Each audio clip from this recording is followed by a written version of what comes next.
नमस्कार दोस्तों, आप सभी का स्वागत है आज के वीडियो में। आज हम देखने वाले अव्यय एवं सारणिक। इसमें हम देखेंगे जेईई मेन 2023 के क्वेश्चन हम डिस्कस करने वाले हैं। 10 महत्वपूर्ण क्वेश्चन आज हम डिस्कस करेंगे। ठीक है, पहले क्वेश्चन से हम शुरुआत करते हैं। एक हमें मैट्रिक्स क्या दे रही है, ए ये क्या हुआ, नॉट इक्वल टू जीरो होगा, क्योंकि ए आई जे बराबर जीरो ही होगा सभी आई जे के लिए, तो मैट्रिक्स ही जीरो हो जाएगी। इसका मतलब कोई भी अवयव इसका जीरो नहीं है। आगे क्या दे रखा है, स्क्वायर बराबर आई।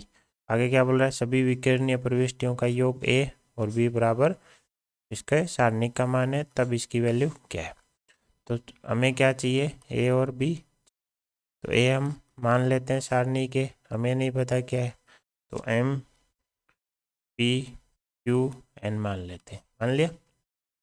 अब देखो, अगर ये है तो विकर्णीय अवयव बोले तो एम और एन हो जाएंगे। तो ए बराबर क्या हो जाएगा, इनका योग। बी बराबर क्या चाहिए, सारणिक का योग, तो ये हो जाएगा सारणिक का मान M N minus P Q. तो हमें कुल मिला के ये वैल्यू चाहिए। तो शुरू करते हैं। अब देखो ये कहाँ से आएंगी, क्वेश्चन में क्या दिया, ए स्क्वायर बराबर आई। तो सबसे पहले हम क्या से निकालते हैं, ए स्क्वायर। ए स्क्वायर निकालने के लिए एम पी क्यू एन को मल्टीप्लाई करना पड़ेगा किससे, क्यू एम से। जैसे मल्टीप्लाई करेंगे, इसकी पहली रो इसके पहले कॉलम से मल्टीप्लाई होगी, तो क्या आ जाएगा, M square plus P Q. क्या आ जाएगा, M square plus P Q. यहाँ क्या आ जाएगा, M P plus P N. क्या आ जाएगा, M Q plus N Q. और यहाँ आ जाएगा हमारा P Q plus N square आ जाएगा। और ये किसके बराबर दे रखा है, आई के बोले तो 1001 के बराबर। यहाँ से देखो, एक तो हमारा क्या आ जाएगा, M square plus P Q बराबर 1 आ जाएगा। दूसरा M P plus P N, ये क्या हो जाएगा हमारे, किसके बराबर हो जाएगा, जीरो के। यहाँ से अगर पी कॉमन ले लिया तो एम प्लस एन बराबर जीरो। तो यहाँ से दो जीरो हो सकते हैं, या तो पी जीरो है या एम प्लस एन बराबर जीरो। लेकिन क्वेश्चन वाले ने क्या बोला, इसका कोई भी अवयव जीरो नहीं हो सकता। तो पी इसका अवयव है तो वो जीरो नहीं हो सकता, तो ये होगा नहीं। एक हमारे पास क्या निकल गया, एम प्लस एन बराबर जीरो। एम प्लस एन बराबर जीरो आती है, हमारे ए की वैल्यू क्या आ गई, जीरो आ गई। अब हमें क्या चाहिए, M N minus P Q की वैल्यू चाहिए, है ना। तो ए बराबर जीरो तो हमारा निकल के आ गया। अब देखो यहाँ से अगर हम देखें तो हमारा क्या आ जाएगा, M Q plus N Q बराबर जीरो। यहाँ से तो वही एम प्लस एन बराबर जीरो ही आ रहा है, तो ये वाला उठा लेते हैं। यहाँ से क्या आ जाएगा, P Q plus N square बराबर 1। P Q plus N square बराबर 1 आ गया। अब देखो एम बराबर यहाँ से क्या लिख सकते हैं, एन बराबर माइनस का एम लिख सकते हैं। अगले पेज पे ले लेते हैं, ठीक है। हमारे पास एक तो आ गया एम प्लस एन बराबर जीरो, है ना, एम प्लस एन बराबर जीरो। और दूसरा आ गया हमारे पास P Q plus N square बराबर 1। ए की वैल्यू जीरो आ चुकी है, पी की वैल्यू क्या है, M N minus P Q. M N minus P Q की वैल्यू हमें निकालनी है अभी, है ना। देखो यहाँ पे पी क्यू हमारे पास पड़ा है, एन हमारे पास एन स्क्वायर है यहाँ पे, है ना। देखो यहाँ से अगर हम देखें तो एम बराबर क्या रख सकते हैं हम, माइनस एन। जैसे एम बराबर माइनस एन रखेंगे तो ये क्या बन जाएगा, minus N square minus P Q. Minus common ले लेंगे तो क्या बन जाएगा, N square plus Q. N square plus P Q की वैल्यू हमारे पास क्या पड़ी है, 1। तो बी की वैल्यू क्या आ गई, -1। तो अब इसमें वैल्यू पुट कर देंगे, हमें क्या चाहिए, 3a square plus 4b square. ए बराबर जीरो प्लस 4b स्क्वायर 1 बन जाएगा। आंसर क्या आ जाएगा, 4 आ जाएगा। हमारा करेक्ट आंसर क्या हो जाएगा, 4 हो जाएगा, ठीक है। देखते हैं अगला क्वेश्चन। अगले क्वेश्चन में हमें क्या दे रखा है, पी एक वर्ग अवयव इस प्रकार है कि पी स्क्वायर बराबर क्या है, आई माइनस पी। ठीक है, ये नेचुरल नंबर है और हमें ये तो एक संबंध दे रखे हैं, और हमें alpha plus beta plus gamma delta की वैल्यू पूछ रखी है। तो हमें अल्फा बीटा गामा डेल्टा चाहिए कुल मिला के। अब देखो हमें क्या, पी की कितनी पावर को ऐड करें, कितनी पावर में कि हमें क्या बन जाए, माइनस का 29 पी मिल जाए। तो सबसे पहले हम पी की पावर निकालना शुरू करते हैं, है ना। पी स्क्वायर बराबर तो हमें दिया ही गया है। अब निकालते हैं पी का क्यूब। ये क्या हो जाएगा, P into P square. P square की जगह क्या आ जाएगा, आई माइनस पी। तो ये हमारा p तो आई से मल्टीप्लाई होकर p दे देगा, और ये हमारा पी स्क्वायर, है ना। p minus P square again बन गया।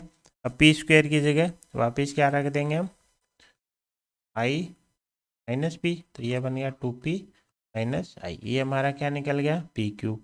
अब आगे और निकालते हैं, पी की पावर 4, पी की पावर 4 हो जाएगा पी इंटू पी क्यूब, तो पी इंटू 2p माइनस आई। ये बन गया 2p स्क्वायर माइनस का पी स्क्वायर की जगह क्या रख दो, आई माइनस पी चल ही रहा है, ये क्या बन गया 2i माइनस 3p। तो इनमें से अभी तक देखो हमने क्या निकाला, पी स्क्वायर, पी की पावर 3, पी की पावर 4, लेकिन इनमें मैक्सिमम हम क्या बना सकते हैं ऐड करके, हमें क्या चाहिए माइनस का 29 पी, इनको ऐड करके। तो अभी तक तो हम नहीं बना सकते, क्यों, हमारे पास माइनस का पी और माइनस का 3p, अभी तो ऐड करके हम मैक्सिमम क्या बना सकते हैं माइनस का 4p। तो हम और आगे चलते हैं, तो p की पावर 5 निकालते हैं, तो ये हो जाएगा p इंटू पी की power 4, p into 2i minus 3p, तो ये बन गया 2p माइनस 3p स्क्वायर। अब 3p स्क्वायर की जगह क्या रख दो, आई माइनस पी, तो यह बन जाएगा 5p माइनस 3i। अभी 5p आ गया, 5p प्लस 2p अभी भी हम 7p ही बना पाएंगे, है ना, वो भी प्लस का बनेगा, माइनस का नहीं बनेगा। दूसरा अब आगे निकालते हैं p6, तो यह बन जाएगा 5 का p square minus 3p, 5p square की जगह क्या रख दें, आई माइनस पी, ये बन गया 5i माइनस 8p, पी बन गया। अब देखो 8 और 3 क्या बना सकते हैं, अभी भी 11 ही। तो आगे और निकालते हैं, p7 निकालते हैं, p7 क्या हो जाएगा, p इंटू p6, तो ये बन जाएगा 5p माइनस 8p स्क्वायर, तो ये बन जाएगा 5p माइनस 8p स्क्वायर की जगह आई माइनस पी, तो 8 5 13p माइनस का आ जाएगा हमारा 13p, और माइनस का हमारा कितना आ जाएगा, 8 का 8 आई आ जाएगा। ये हमारा निकल के आ गया p7, है ना, p7 आ गया। अब आगे निकालते हैं p8 निकालेंगे तो p इंटू p7, तो ये हो जाएगा 13p square minus 8p, 13p square मतलब 13i minus 13p minus 8p चल रहा है, ये हो गया 13i माइनस 21p। अब देखो, अब हमारे पास क्या है, 21p और ये क्या है माइनस का 8p। अगर हमें इन दोनों को जोड़ दें तो हमारे पास क्या बन रहा है, माइनस का 29p बन रहा है। तो यहाँ जो चाहिए वो बन सकता है। तो पहला तो संबंध हमारा बनता हुआ दिख रहा है, हम क्या कर देते हैं, p8 प्लस p6 कर देते हैं। p8 हमारा कितना है, 13i माइनस का 21p, तो 13i माइनस 21 का p। p6 की हमारे पास वैल्यू क्या आ रखी है, 5 का i और माइनस का 8p। अब हमें कैसे पता चला है, इन्हें जोड़ना है, क्योंकि हमें क्या चाहिए, माइनस का 29p चाहिए। तो हम जब तक बढ़ते जाएंगे जब तक कि 29 का p बन नहीं जाता। जब हम यहाँ पे थे तो हमारे पास माइनस का 8p माइनस 3p 11p बना था। जैसे ही यहाँ पहुँचे p8 पे तो माइनस का 21p और माइनस का 8p मिल गए, माइनस का 29p बना देगा। तो यहाँ से हमें पता चल गया इन दोनों को क्यों ना हम क्या कर दें, ऐड करके देखें। तो जैसे ही ऐड करेंगे ये हमारा क्या बन गया, 13 5 18i माइनस 29p। अब हम दूसरी चीज़ और वेरीफाई करेंगे कि इन्हीं का हमें क्या लेना है, डिफरेंस लेने पे क्या माइनस का 13p बच रहा है, तो p8 माइनस का 21 और 8 का डिफरेंस 13 है।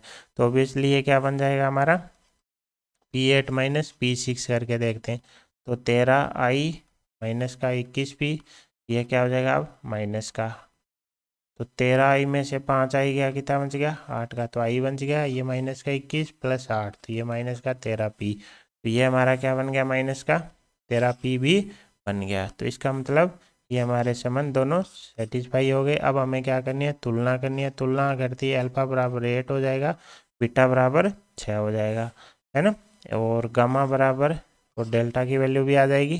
गामा की वैल्यू कितनी आ जाएगी हमारी, 18 आ जाएगी, और डेल्टा की वैल्यू हमारी कितनी आ जाएगी, 8 आ जाएगी। अब तो हमें क्या करनी है, सिर्फ तुलना करनी है। अब alpha plus beta plus gamma minus क्या करना है, डेल्टा।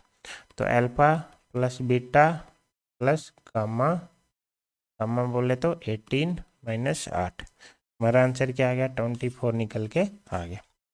ठीक है, ये था क्वेश्चन। अब देखो इसमें इसको इसी तरीके से किया जा सकता था। हमें क्या हिंट मिला कि p की कोई पावर है और p की कोई पावर है, उनको ऐड करने पे कितना बना है, 29p। तो इससे हमने क्या शुरू किया, p की पावरें निकालना शुरू की। जैसे निकालते गए हमें आगे जाके पता चला कि यहाँ पे हमें 29 बनता हुआ दिख गया, तो यहाँ से हमारा ये क्वेश्चन सोल्व हो गया। ठीक है, देखते हैं अगला क्वेश्चन। इसमें अगेन हमें एक क्या दे रखी है, मैट्रिक्स दे रखी है। ए क्यूब बराबर क्या दे रखा है, ए दे रखा है बस। तो हमें क्या चाहिए, ए क्यूब। ए क्यूब से पहले क्या निकालना पड़ेगा, ए स्क्वायर निकालना पड़ेगा।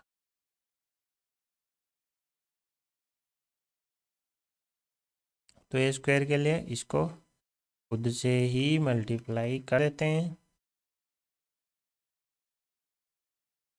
जैसे ही मल्टीप्लाई करेंगे यहाँ क्या बन जाएगा, ए प्लस 2 है ना, और यहाँ बन जाएगा 0 0 2 सी आएगा, इधर आएगा 0 3 बन जाएगा है ना, यहाँ 3 बन जाएगा। इसी प्रकार यहाँ 3 बन जाएगा, और जैसे ही हम इसको मल्टीप्लाई करेंगे यहाँ पे ए प्लस 3 सी आएगा, इधर 2a आएगा, ए सी 1 2 प्लस 3c, ये हमारा क्या आ गया, ए स्क्वायर। अब हमें क्या चाहिए, ए क्यूब। ए क्यूब के लिए जो ए स्क्वायर आया है उसको वापस ए से क्या करना पड़ेगा, मल्टीप्लाई करना पड़ेगा।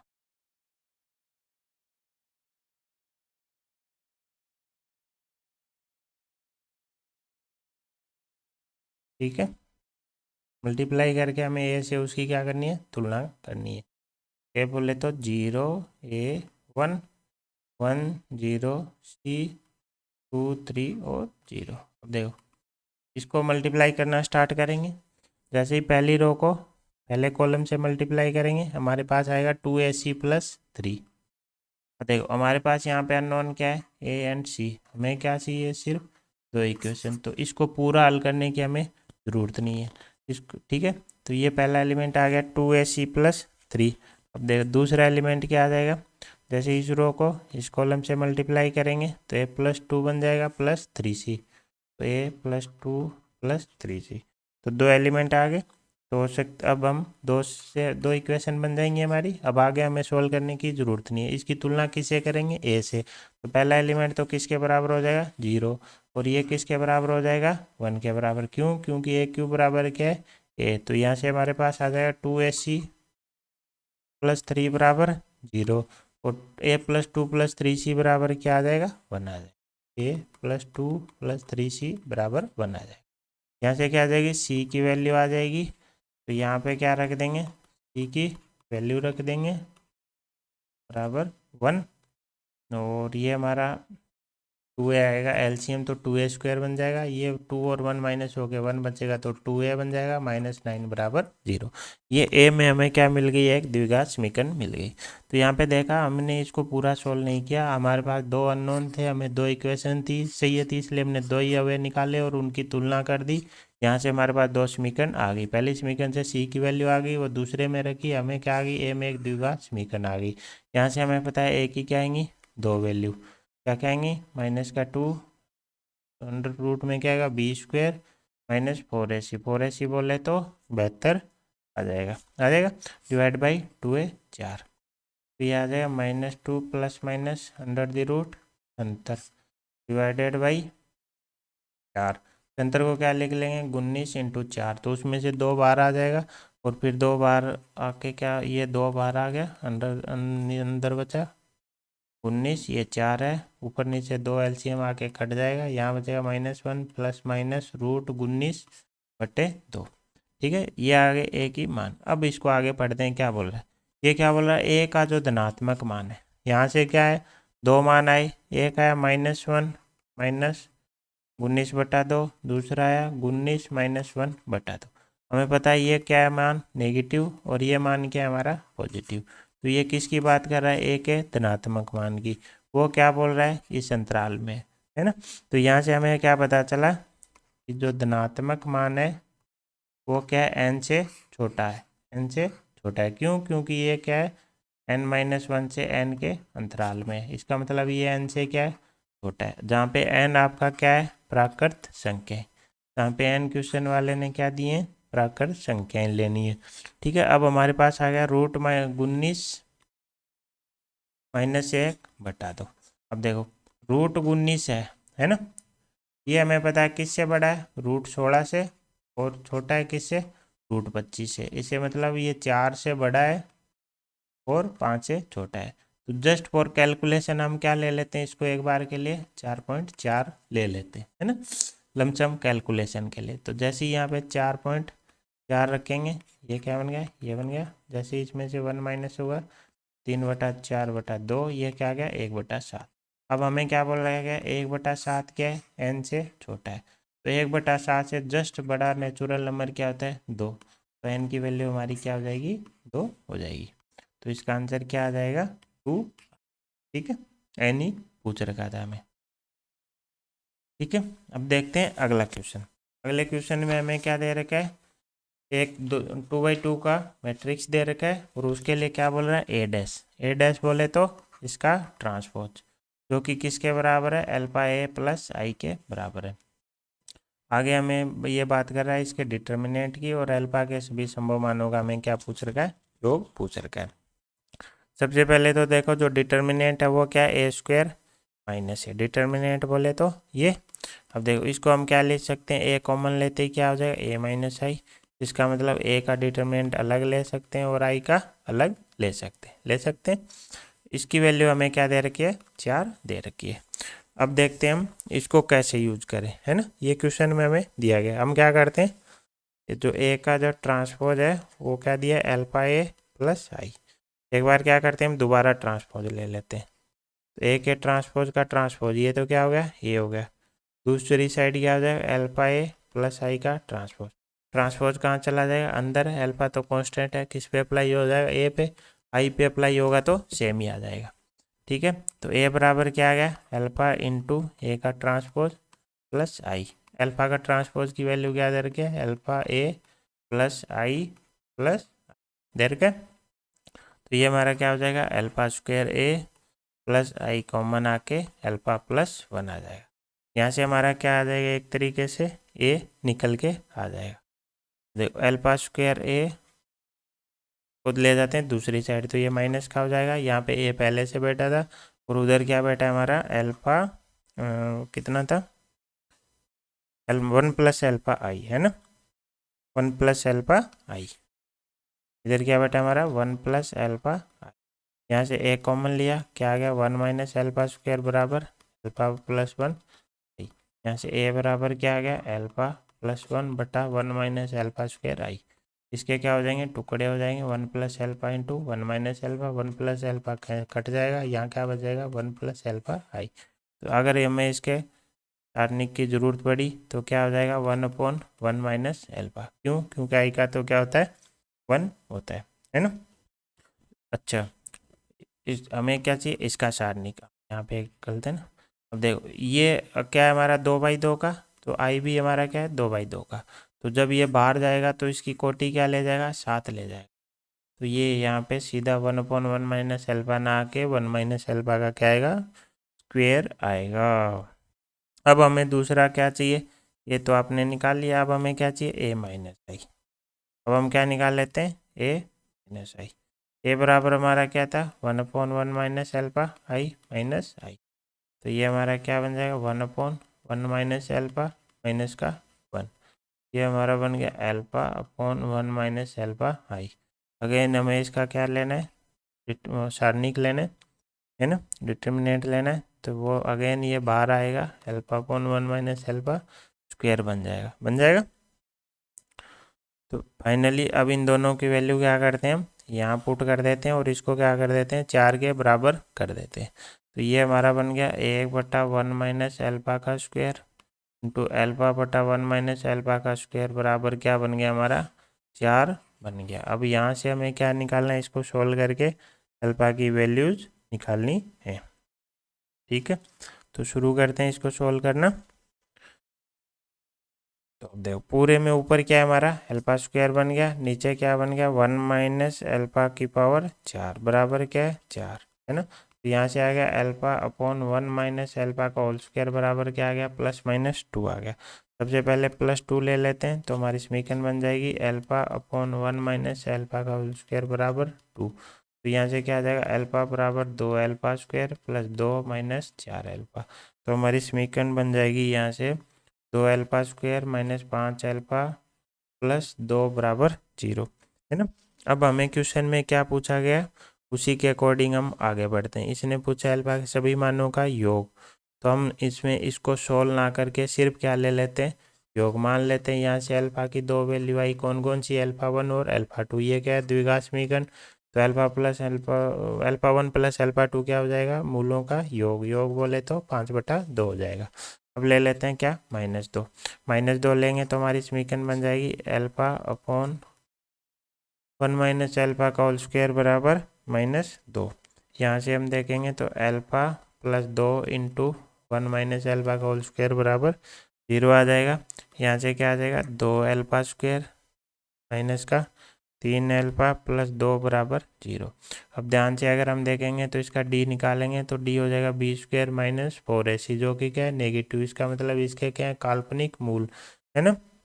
जबकि क्वेश्चन वाले ने हमें क्या दिया है, अल्फा क्या होना चाहिए, हमारा रियल नंबर। तो यहाँ से हमारा कोई भी अल्फा निकल के नहीं आएगा, तो यहाँ से कोई भी अल्फा नहीं आएगा। तो फाइनली हमारा जो आंसर यहाँ से मूलों का योग आया वही हमारा क्या हो जाएगा, अल्फा की संभव मानों का योग हो जाएगा। तो हमारा आंसर क्या हो जाएगा, सी हो जाएगा। ठीक है। अब देखते हैं अगला क्वेश्चन। एक हमें क्या दे रखा है, डिटर्मिनेंट दे रखा है, उसके इक्वल ये एक या नॉन है, दोनों तरफ तुलना करेंगे, हमारे पास क्या आ जाएगी, लेमडा की वैल्यू आ जाएगी। लेमडा की वैल्यू आती है हमारे पास दोनों मूल आ जाएंगे, मूल आती है हम बता देंगे कि कौन सी समीकरण है। तो कुल मिला के हमें क्या करना है, इसको सोल्व करना है और कुछ नहीं है ना।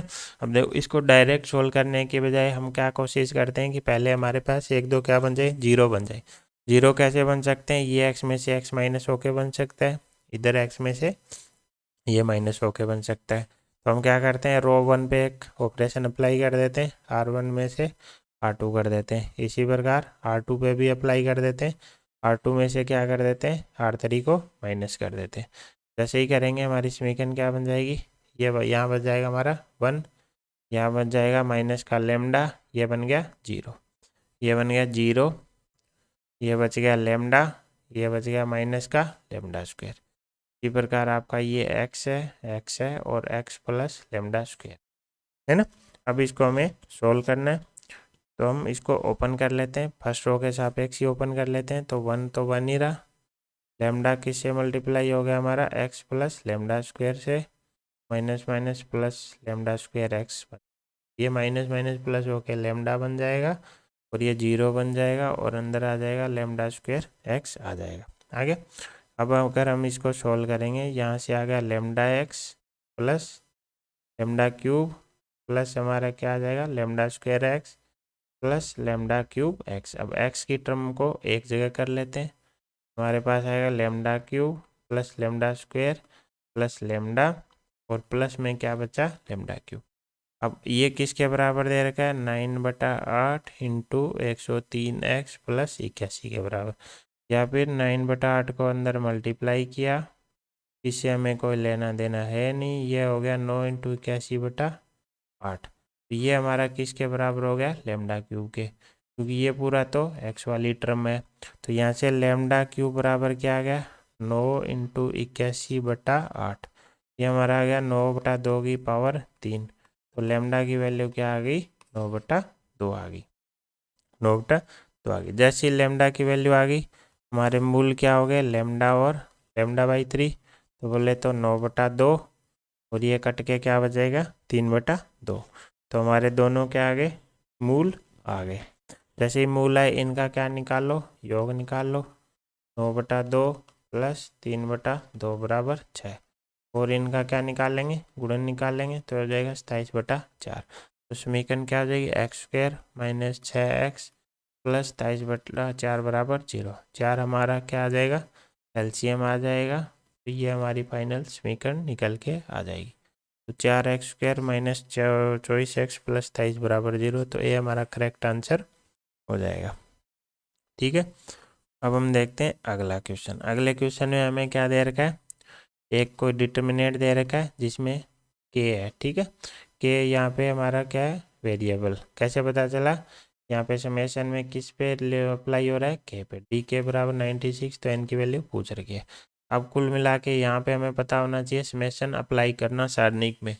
ठीक है, सारणिक में अगर कोई भी एक रो या कॉलम को छोड़ के बाकी सभी अगर कांस्टेंट हैं तो उसमें हम समेशन को अंदर ले जा सकते हैं। जैसे हमारे केस में वेरिएबल कौन है, के, क्यों वैल्यू चेंज किसकी हो रही है, के की, तो एन हमारा क्या है, कांस्टेंट, तो ये सारे क्या है, कांस्टेंट, ये दोनों रो हमारी क्या है, कांस्टेंट, ये रो क्या है, वेरिएबल, क्यों, क्योंकि इनमें क्या रखा है, के, तो हम समेशन डी के क्या अगर अप्लाई करेंगे तो समेशन इसके अंदर चला जाएगा और वो सिर्फ इस रो में जाएगा, क्यों, क्योंकि वेरिएबल इसी रो के पास है, इसके पास है, और सब अवयव में जाएगा। जैसे यहाँ के नहीं है, इसका मतलब ये नहीं कि नहीं जाएगा, जाएगा सब अवयवों को, और बाकी क्या है, कांस्टेंट है, उनको नहीं जाएगा।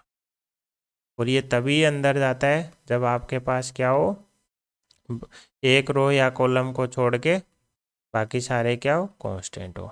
ठीक है, ये समेशन में हमेशा ध्यान रखना। अब देखो समेशन के बराबर 1 से लेके n तक, 1 क्या हो जाएगा, 1 ऐड होगा n टाइम, क्या दे देगा, n दे देगा। इसी प्रकार 2k की बात करते हैं तो 2 बाहर आ जाएगा, k क्या हो जाएगा, n इंटू n प्लस 1 बटा 2, जो कि क्या हो जाएगा, n स्क्वायर प्लस n। इसी प्रकार निकाल लेते हैं समेशन 2k माइनस 1, 2 बाहर, समेशन 2k अभी निकाला हमने, क्या था, n स्क्वायर प्लस n, है ना, और माइनस 1 से क्या आएगा, माइनस का n, क्या आ गया, n स्क्वायर। ये हमने सभी सोल्व कर लिए। अब हम उसमें पुट कर देंगे और उसको ओपन करके उसको 96 के इक्वल रखेंगे, वहाँ से हमें n की वैल्यू मिल जाएगी। तो फाइनली जो हमारा समेशन डी के था, के बराबर 1 से लेके n तक, ये हमारा क्या बन गया, इधर n आ गया, इधर n स्क्वायर प्लस n आ गया, इधर n स्क्वायर, ये हमारा एज इट इज चल रहा है, इधर n आ गया, इधर n स्क्वायर प्लस n और n square plus n plus, अब कुछ जीरो बनाने के लिए हम क्या कर देते हैं, इस पे ऑपरेशन अप्लाई कर देते हैं, है ना। जैसे ये n और ये n माइनस होकर जीरो दे देगा, ये जीरो दे देगा। इसी प्रकार पहली और 3 रो में ये जीरो मिल जाएगा और यहाँ पे भी जीरो मिल जाएगा। तो पहली रो को तो क्या कर देते हैं, R1 में से R2 माइनस कर देते हैं। इसी प्रकार R3 पे भी R3 माइनस R1 कर देते हैं।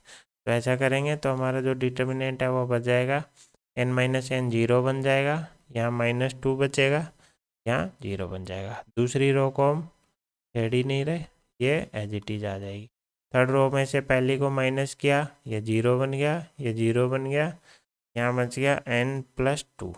ठीक है, अब पहली रो के सापेक्ष खोल देते हैं तो माइनस माइनस क्या बन जाएगा, प्लस का 2 बन जाएगा, और अंदर क्या आएगा, n इंटू n प्लस 2।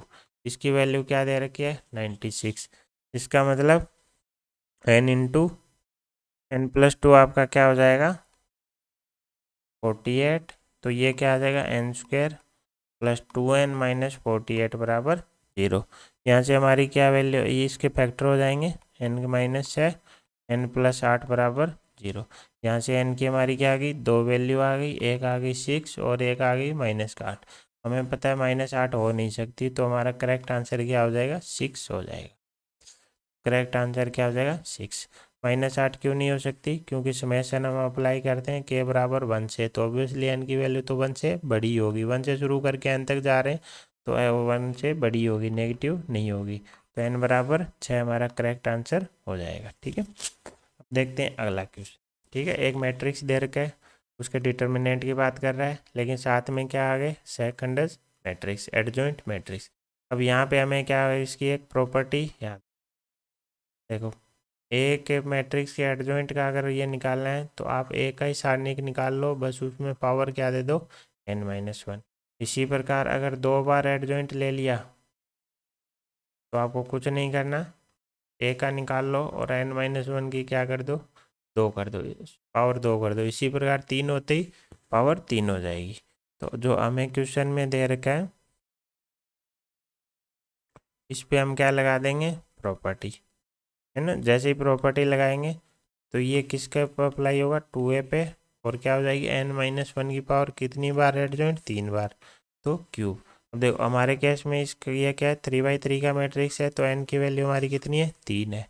तो ये क्या आ गया, 2a की पावर 8, क्यों, क्योंकि n-1 2 की पावर 3 करेंगे, क्या आ गया, 8 आ गया, है ना।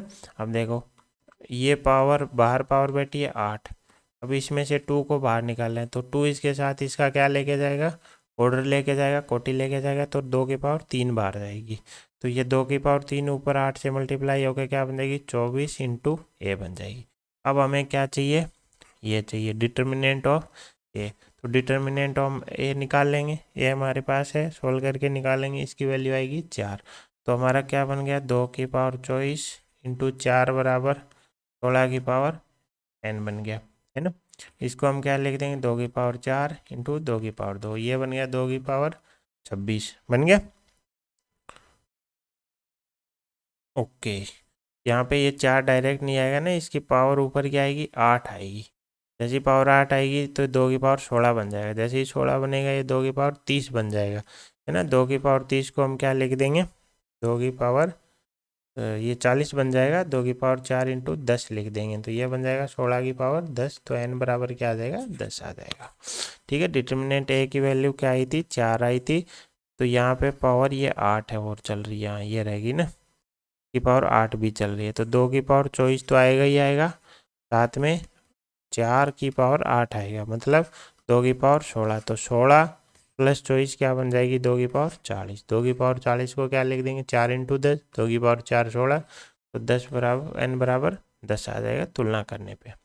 ठीक है, देखते हैं अगला क्वेश्चन। अगले क्वेश्चन में हमें क्या दे रखा है, ए दे रखा है, और उसमें हमें क्या निकालना पड़ेगा, प्रतिलोम मैट्रिक्स निकालनी पड़ेगी। ठीक है, तो प्रतिलोम निकालने के लिए क्या होता है, ए इनवर्स क्या होता है, उसका सारणिक और उसका सहखंडज मैट्रिक्स चाहिए हमें। सहखंडज मैट्रिक्स चाहिए, सहखंडज मैट्रिक्स कैसे आएगा, कोफैक्टर मैट्रिक्स के ट्रांसपोज से। तो सबसे पहले इसका क्या निकाल लेते हैं, एडजॉइंट। एडजॉइंट क्या होगा, इसका कोफैक्टर मैट्रिक्स का ट्रांसपोज। तो ट्रांसपोज बाद में कर देंगे, तो 1 के लिए यहाँ पे क्या आ जाएगा 10, 5 के लिए यहाँ माइनस लेमडा, लेमडा के लिए -5, 10 के लिए 1। जैसे इसका ट्रांसपोज करेंगे ये बनेगा 10 माइनस लेमडा -5 और 1। अब हमें इसका क्या चाहिए, डिटर्मिनेंट चाहिए। तो डिटर्मिनेंट क्या आ जाएगा, 10 -5 लेमडा। ठीक है, तो अब हमारा क्या निकल के आ गया, ए इनवर्स निकल के आ गया, जो कि क्या आ गया 10/10 -5 लेमडा। ये कहाँ से आया, क्योंकि इसे डिवाइड करने, तो -5/10 -5 लेमडा, माइनस लेमडा बटा 10 -5 लेमडा, और 1/10 -5 लेमडा, ये आ गया। अब ये बोल रहा है अल्फा ए प्लस बीटा आई के बराबर है, तो हम क्या निकाल लेते हैं, अल्फा ए बोले तो 1 5 लेमडा 10 प्लस बीटा आई क्या हो जाएगा 1001। तो ये किसके बराबर हो जाएगा, अल्फा प्लस बीटा, यहाँ क्या आ जाएगा 5 अल्फा, यहाँ क्या आ जाएगा अल्फा लेमडा, और यहाँ आ जाएगा 10 अल्फा प्लस बीटा आ जाएगा। और ये किसके बराबर है हमारा, इसके इनवर्स के, दोनों तरफ क्या कर देते हैं, तुलना कर देते हैं। जैसी तुलना करेंगे, एक तो हमारे पास क्या निकल के आ जाएगा, अल्फा प्लस बीटा बराबर क्या आ जाएगा 10/10 -5 लेमडा निकल के आ जाएगा। अब देखो ये निकल के आ गया। देखो क्वेश्चन में हमें क्या दे रखा है, अल्फा प्लस बीटा बराबर -2, इसको किसके बराबर रख देंगे, -2 के। ये हो गया 10, उधर जाके माइनस का 20 प्लस 10 लेमडा, यहाँ से लेमडा की वैल्यू हमारी निकल के आ जाएगी 3। तो पहली तो वैल्यू हमारे पास निकल के आ गई लेमडा की। ठीक है, अब हमें क्या चाहिए, अल्फा प्लस बीटा ही, अल्फा बीटा में एक रिलेशन और चाहिए, है ना।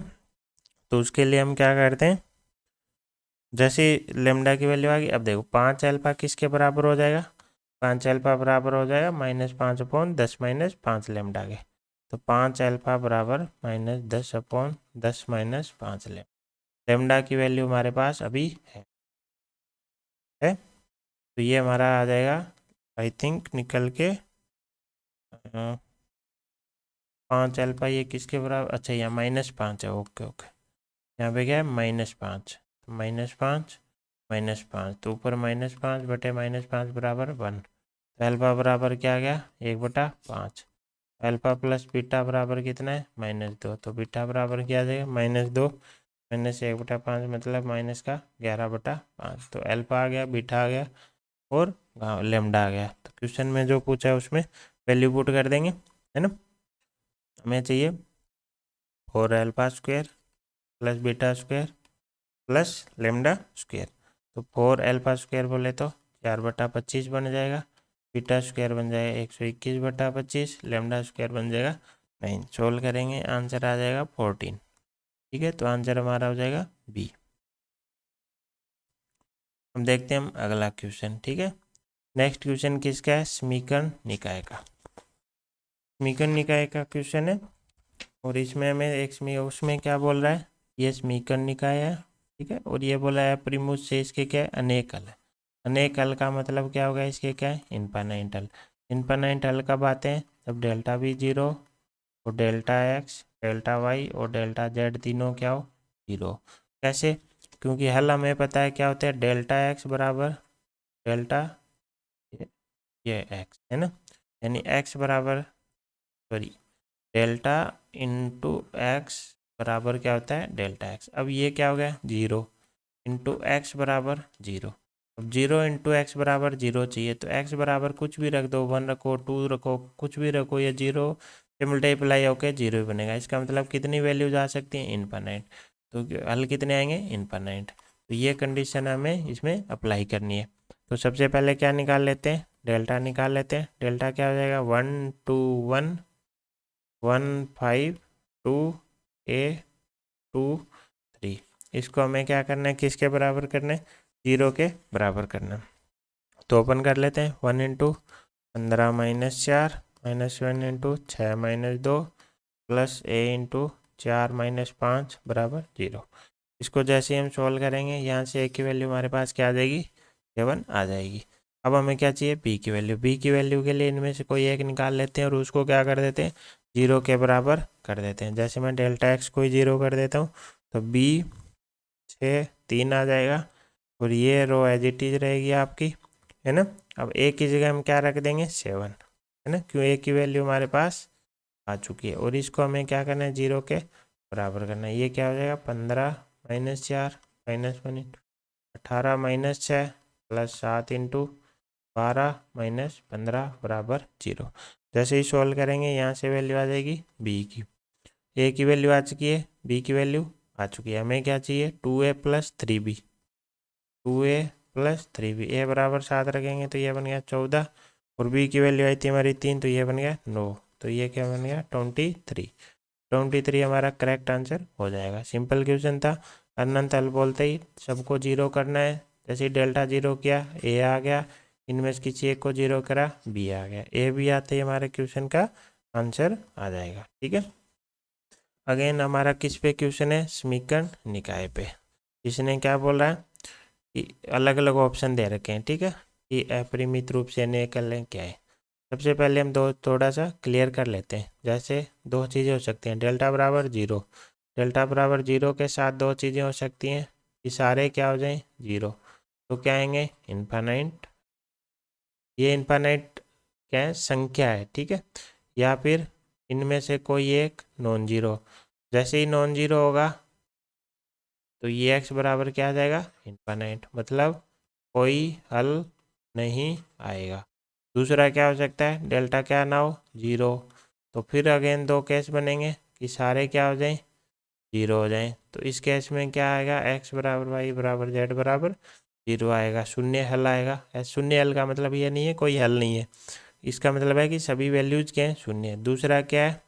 नॉट इक्वल टू 0, इनमें से एटलीस्ट 1। तो हमारा क्या आ जाएगा? अद्वितीय हल आ। ठीक है, ये समीकरण निकाय में 4 कंडीशन होती हैं। तो सबसे पहले हम इनका क्या निकालते हैं? पहले डेल्टा निकालते हैं, चेक करते हैं।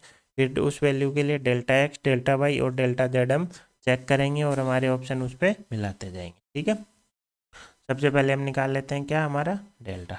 डेल्टा के लिए क्या आ जाएगा? 1 1 1 1 2 अल्फा 1 2 अल्फा और 1 3। ठीक है, इसको हमें क्या करना है? 0 करके देखना, या फिर पहले इसको सोल्व कर लेते हैं। 0 तो हम देखेंगे कि आएगा कि नहीं, है ना। तो 1 into 10 minus 3 alpha minus 1 into 5 minus alpha plus 1 into 3 minus 2। यहाँ से हम देखेंगे आ जाएगा 6 माइनस 2 अल्फा, यानी 2 इंटू 3 माइनस अल्फा। अब अगर हम ले लिया डेल्टा बराबर 0, तो कब होगा? अल्फा बराबर 3 पे, क्योंकि अल्फा बराबर क्वेश्चन में जनरली 3 ले रखा है ना। तो डेल्टा बराबर 0 हो रहा है अल्फा बराबर 3 पे। तो अल्फा बराबर 3 के लिए अब हम क्या चेक करेंगे, डेल्टा एक्स, डेल्टा वाई और डेल्टा जेड चेक करेंगे एक एक करके। ठीक है, शुरू करते हैं डेल्टा एक्स से। अल्फा बराबर हम क्या ले चुके हैं 3। तो डेल्टा एक्स हमारा क्या बन जाएगा 6 10 बीटा और हमारा आ जाएगा 1 2 3 1 3 5। ठीक है, जैसे ही इसको सोल्व करेंगे ये आ जाएगा 6 into 10 minus 9 minus 1 into 50 minus 3 beta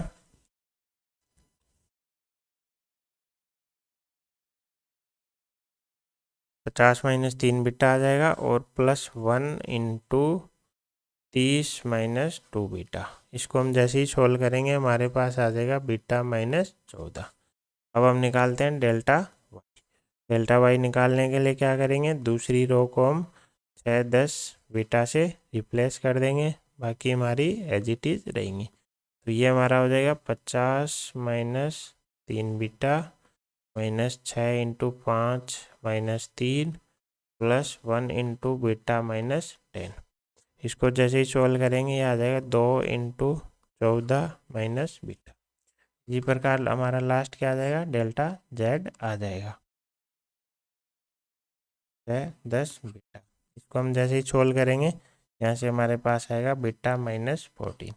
अब देखो तीनों में क्या है, बीटा माइनस 14। इसका मतलब जैसे ही बीटा की वैल्यू हुई 14 तो हमारे सारे क्या हो जाएंगे, ठीक है। और जब अल्फा की वैल्यू है 3 तो उस पर क्या हो रहा है, डेल्टा बराबर 0।